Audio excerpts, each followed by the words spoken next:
By the time Susan closed the door to her room, that photo had already been posted on an Elite's group chat, accompanied by mocking comments. In the Elite group chat, Ruth Martin's sharp words ignited a storm. Ruth, budget hotel? Seriously? Guess the Drew family really washed their hands of her. Her words came sharp and biting, like shards of glass thrown into the mix. A flurry of responses followed, each more mocking than the last. Julia, didn't Susan work as a manager at Drew Corp? What's this about? Ruth, clearly she didn't last long there. Imagine going from a 5-star life to this. The chat spiraled into cruelty, their words as polished as the champagne flutes they sipped from, but just as cutting. Every comment carried the weight of disdain, their laughter silent but piercing. And then, a new name appeared. A rare interruption in their world of petty mockery. Michael. Maybe her family cut her off, leaving her without resources. If she's at a budget hotel now, maybe consider who's to blame before laughing. The chat froze. Michael never engaged in their games, let alone defended anyone. His words weren't loud or drawn out, but they cut through the thread like a knife, silencing Ruth and her entourage. For a moment, there was only stunned silence, the kind that carried the weight of unspoken judgments. Peter. Michael, defending someone? Never thought I'd see the day. Julia, wait, are you serious? Susan's family just left her like that? But Michael didn't respond again. His single comment stood firm, like an unyielding shield in a room of spinning blades. The thread died, their mockery snuffed out by the weight of his words. Back at Opal Harbor, the villa was unnervingly quiet, the kind of silence that pressed against Ethan's ears as he stepped out of his room. His bare feet brushed against the cool floor, and he rubbed his temples absently, the lingering weight of unfinished thoughts refusing to let him sleep. The faint hum of the refrigerator reached him as he moved toward the kitchen, his steps slow and measured. The darkness pooled in the corners of the room, broken only by the soft glow of the moonlight filtering through the large windows. As he turned the corner, his gaze flicked instinctively toward the guest room. The door was ajar, its shadow cutting a narrow stripe across the polished floor. Ethan paused, his brows knitting together. Strange, he murmured, the word barely audible, as though speaking it aloud would disturb the fragile stillness. He brushed the thought aside and continued to the refrigerator. The cold light spilled over him as he pulled the door open, grabbing a chilled bottle of water. He unscrewed the cap and took a long drink, letting the coolness chase away the dryness in his throat. But the unease lingered.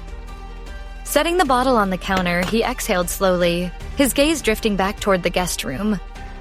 Something about the open door gnawed at him, a faint sense of wrongness that refused to dissipate. His frown deepened. With deliberate steps, he approached the room. The faint creak of the floor beneath his weight felt loud in the quiet night. Pushing the door open, Ethan's sharp eyes swept the space. The bed was perfectly made, the nightstand undisturbed. At first glance, it seemed untouched, but not in the way that spoke of neatness. No, this was emptiness. His gaze flicked to the corner where Susan's suitcase had sat just hours ago. It was gone. The faint scent of her presence, something soft, floral, and fleeting, was fading too, leaving behind only sterile stillness. So she finally left, Ethan muttered. His voice was low, almost devoid of emotion. He lingered for a moment, his hand resting lightly on the doorframe, his jaw tightening as his thoughts churned. The words echoed hollowly in his mind, offering no relief. He took a step back, letting the door swing shut with a soft click. Maybe it's for the best, he said, quieter this time, as though trying to convince himself. But the conviction didn't reach his eyes. He turned away from the empty room and walked back to the kitchen. The bottle of water sat waiting for him on the counter. He grabbed it, taking another drink before heading to his bedroom, his steps steady yet heavy. The stillness of the villa seemed heavier now, wrapping around him like a second skin. Behind him, the guest room stood dark and silent, a reminder of an absence that felt more unsettling than he cared to admit. At a small, dimly lit budget hotel, Susan stirred from an uncomfortable slumber on the couch. The stiffness in her neck reminded her why she hadn't slept in the bed. Upon checking in the night before, she had discovered hair on the sheets and an unwashed smell clinging to the room. The sight and smell had been too much for her to bear. She rubbed her eyes groggily. Sitting up, she reached for her phone, intending to check the time. Just then, the device buzzed in her hand, Helen's name flashing on the screen. Susan swiped to answer. Hello?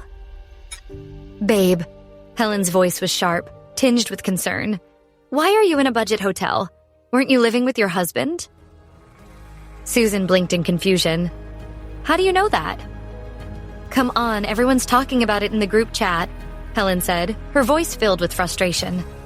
That witch Ruth Martin couldn't wait to share, she added bitterly.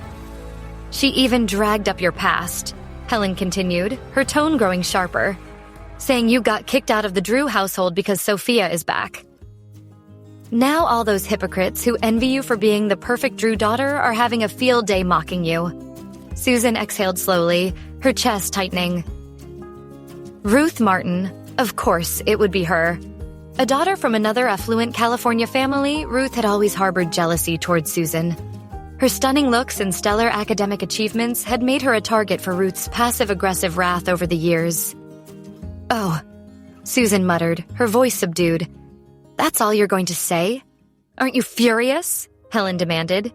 You've never even set foot in anything less than a 5-star hotel before. What's going on?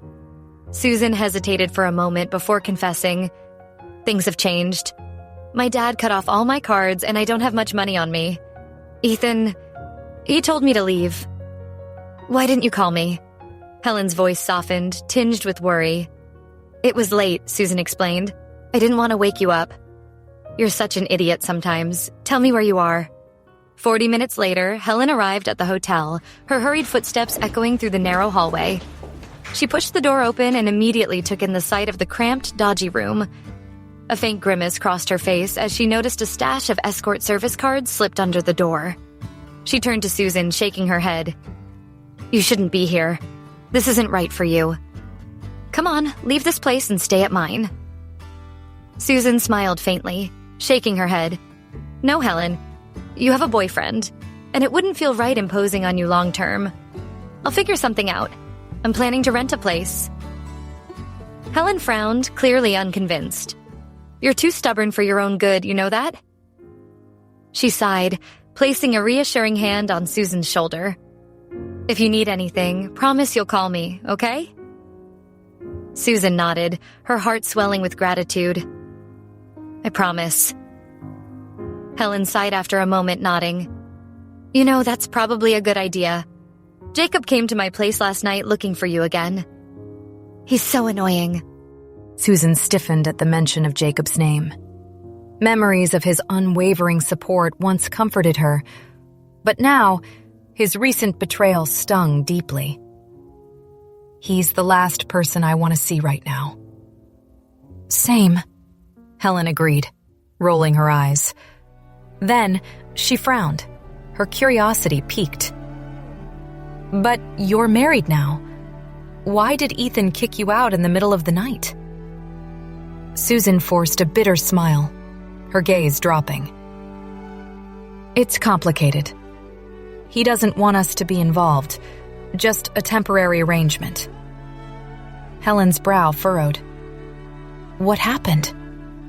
Susan hesitated before offering a brief explanation, skimming over the humiliation, but leaving enough for Helen to grasp the situation.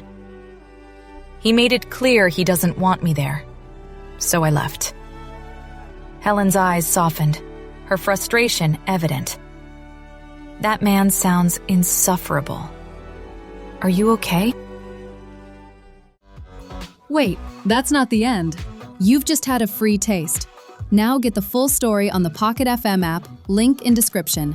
Check out our next video and playlist, and don't forget to like, share, and subscribe.